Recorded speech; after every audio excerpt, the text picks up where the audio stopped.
안녕하세요. 오늘 하나도 주님의 은혜와 평강이 여러분의 하루가 가득하기를 축복합니다. 오늘 본문은 역대상 29장입니다.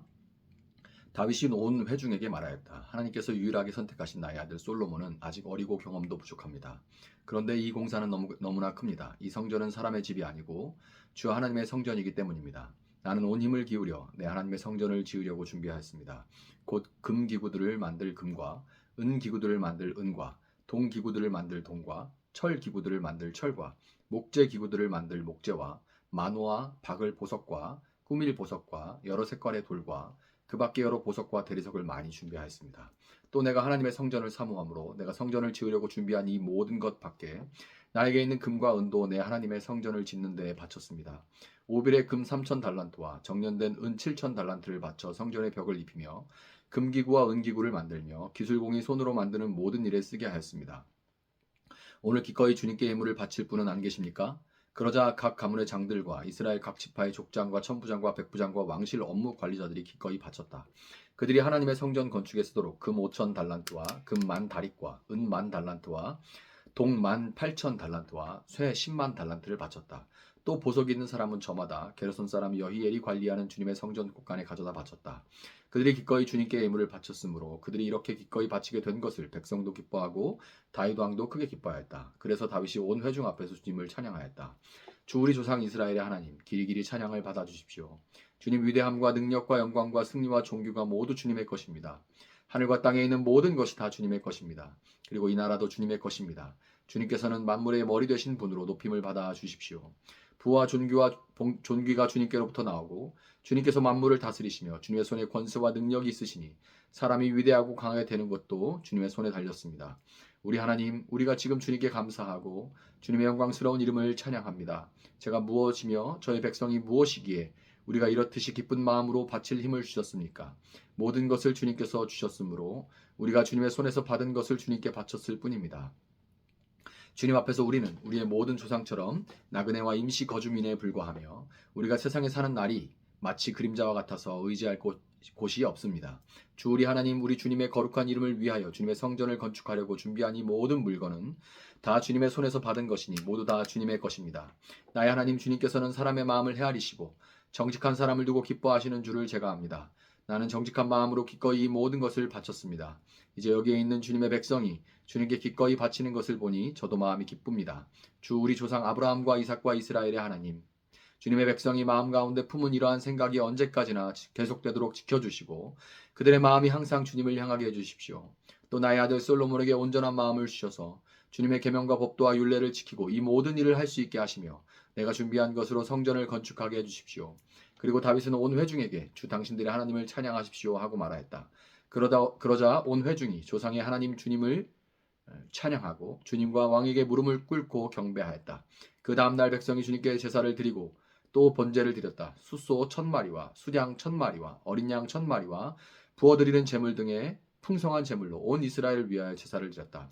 그날에 그들은 주님 앞에서 먹고 마시며 크게 기뻐하였다. 그리고 그들은 다윗의 아들 솔로몬을 다시 왕으로 삼아 그에게 기름을 부어 주님께서 쓰실 지도자가 되게 하고 사독에게 기름을 부어 제사장으로 세웠다. 솔로몬이 그의 아버지 다윗의 뒤를 이어 주님께서 허락하신 왕좌에 앉아 왕이 되었다. 그가 잘 다스렸으므로 온 이스라엘이 그에게 순종하였다. 그리고 모든 지도자와 용사와 다윗의 다른 아들들까지도 솔로몬 왕에게 복종하였다. 주님께서 온 이스라엘의 눈에 띄도록 솔로몬을 크게 높여주시고 그 이전에 어떤 이스라엘 왕도 누리지 못한 왕국의 영화를 그에게 베풀어 주셨다. 이새의 아들 다윗이 온 이스라엘의 왕이 되어 이스라엘을 다스린 기간은 40해이다.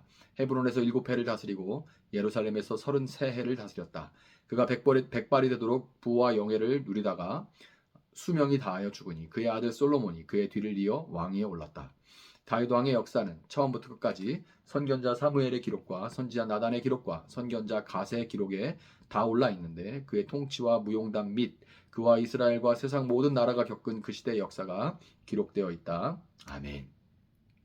자, 오늘 본문은 다윗이 마지막으로 성전 건축을 위한 헌물을 드리고 솔로몬이 다윗을 위어 왕위에 오르는 기사가 기록되어 있습니다.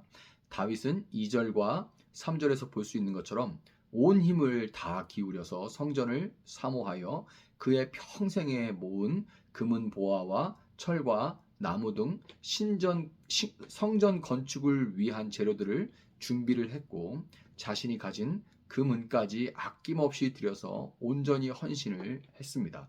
다윗에 이어서 솔로몬이 왕이 되어 성전 건축을 완성했지만 사실상 성전 건축은 다윗에 의해서 시작이 되었던 거죠. 다윗은 비록 죽음을 맞이했지만 그의 아들 솔로몬에 의해서 그가 시작한 성전 건축이 완성되면서 다윗은 마치 다시 살아난 것과도 같았습니다. 이 땅에 오신 예수님은 회개하라, 천국이 가까이 왔다라고 선포하시면서 그분의 사역을 시작하셨죠. 공생의 기간 내내 예수님의 삶은 오직 하나님의 나라를 위해서 헌신하되 십자가에 달려 죽기까지 충성하시는 그런 삶이었습니다.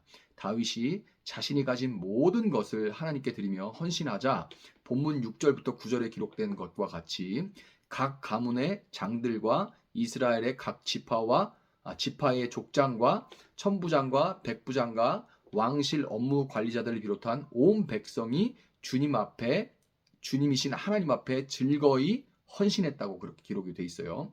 예수님이 십자가에 달려 죽으심으로 그를 믿는 모든 사람은 예수님을 통해서 하나님 나라의 백성이 되고 예수님의 가르치심과 그 본을 보이심을 따라서 마음과 목숨과 뜻과 힘을 다해서 하나님을 사랑하는 그런 삶을 살아가야만 합니다. 그리고 다윗이 시작한 성전 건축이 솔로몬의 때에 완성되었듯이 우리는 부활하신 예수님과 함께 하나님 나라를 이 땅 가운데 온전히 세워가는 삶을 살아가야만 하는 거예요. 10절부터 시작되는 다윗의 기도를 보면 우리는 하나님을 사랑하고 이 땅에 하나님의 나라를 세워가는 삶이 우리 삶에 어떻게 드러나는지를 우리는 알 수가 있습니다. 다윗은 그의 평생에 성전 건축을 준비하고 자신의 가진 모든 것을 하나님께 드렸던 그의 삶의 근거에 대해서, 그가 그렇게 할 수 있었던 삶의 근거에 대해서 부와 존귀가 주님께로부터 나오고 주님께서 만물을 다스리시며 주님의 손에 권세와 능력이 있으시니 사람이 위대하고 강하게 되는 것도 주님 손에 달렸습니다. 라고 이 다윗은 믿음의 고백을 합니다. 하나님을 사랑하고 하나님의 나라만을 위해 살아가는 그런 삶은 그 삶 자체와 그 삶에서 누리고 경험하는 모든 것들이 주권자 되시는 하나님께 속했다는 것을 고백하는 것으로부터 시작되는 거예요.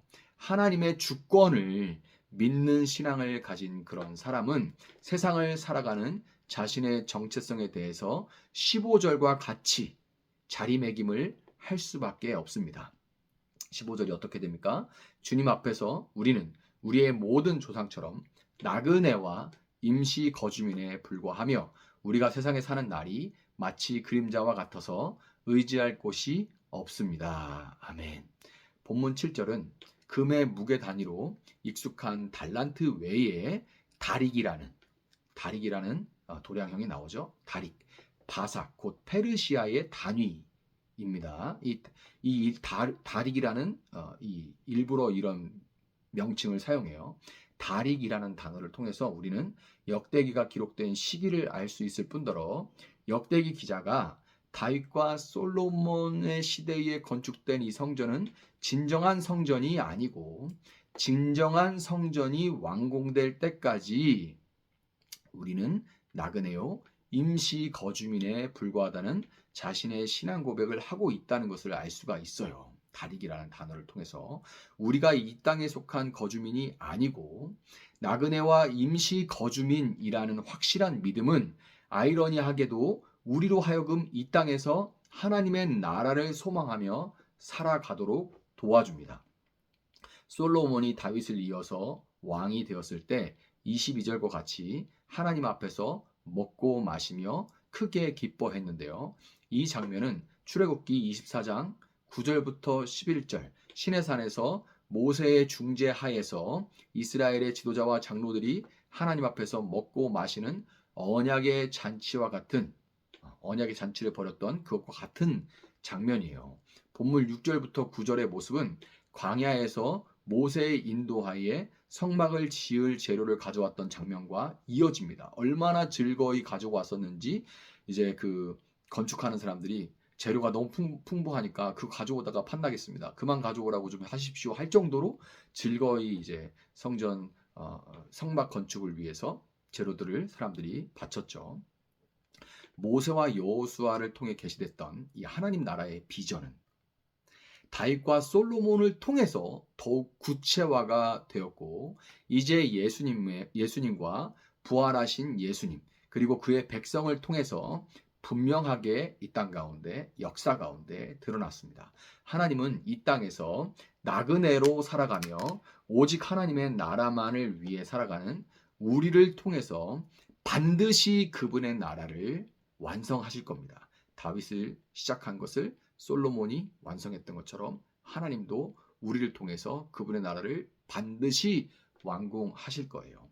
그날에 하나님 앞에서 먹고 마셨던 이스라엘 백성들처럼 영원히 잔치하는 삶이 우리를 기다리고 있다라는 것을 여러분 믿으시고, 이 새날도 온 힘과 마음을 다해서 하나님을 사랑하고 그분의 뜻에 헌신하는 삶을 살아가는 여러분들이 될 수 있기를 예수님의 이름으로 축복합니다. 잠시 기도하겠습니다. 사랑하신 주님 감사합니다. 오늘도 말씀으로 저희들을 새날을 시작할 수 있게 하시니 감사합니다. 주님, 저희가 정말 다윗의 삶이 그러했듯이 예수님의 삶이 그러했듯이 우리 역시 그 본을 받아 하나님 앞에 온전히 헌신하는 그런 삶을 살아가기를 원합니다. 그런데 주님, 저희의 하루는 어제가 오늘 같고 늘 비슷비슷한 일상들이 반복되면서 우리는 무기력함에 빠지고 나태함에 빠져 있을 때가 참 많습니다. 그리고 너무나 분주한 가운데 그 일들을 하나하나 처리하다 보면 어느새 하루해가 저물어 있는 것을 봅니다. 늘어진 몸과 마음을 가지고 또 다른 하루를 살아가는 그런 일상의 반복이 되지 않도록 주님, 우리 가운데 오늘 이 시간에 임재하여 주시고 그 말씀이 다시금 우리 가슴을 뛰게 하여 주시고 주께서 보여주시는 그 비전이 다시금 우리 마음 가운데 분명해지고 선명해지게 주님 도와주셔서 하루를 살아도 그 하루의 삶이 참으로 의미 있는 삶이 되어줄 수 있도록 주님 도와주시고, 정말 이 땅 가운데 우리가 나그네요 임시 거류민임을 분명히 알게 하시되 이 땅 가운데 분명하게 건축될 완공될 하나님의 나라를 우리가 바라보며 살아갈 수 있도록 주님 도와주시기를 원합니다. 때로는 그 중간자의 삶이 참 분명치 않고 뭔가 붕 떠 있는 것 같은 그런 삶이라 느껴질 때도 있지만, 그러나 주님, 그럴 때마다 성령께서 우리 마음 가운데 그날의 비전을 더욱더 분명케 하여 주시기를 원하고 지치지 않도록 우리 가운데 새 마음과 새 힘을 부어주시기를 원합니다. 하나님의 영이신 성령의 도움이 아니고는 어떤 말씀도 우리의 말씀이 될 수 없음을 고백합니다. 주님, 들리는 모든 말씀들이 성령을 통하여서 주께서 우리에게 주시는 말씀 되게 하시고, 이 말씀이 때때로 기억나게 하시고 이 말씀이 우리를 인도하게 하셔서 오늘 진정으로 이 말씀으로 붙들고 살아갈 수 있는 저희들 되게 하시고 승리하는 저희들 되게 하여 주시기를 원합니다. 감사함 예수님의 이름으로 기도합니다. 아멘. 오늘 주신 말씀 붙들고 계속해서 기도합니다.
아멘.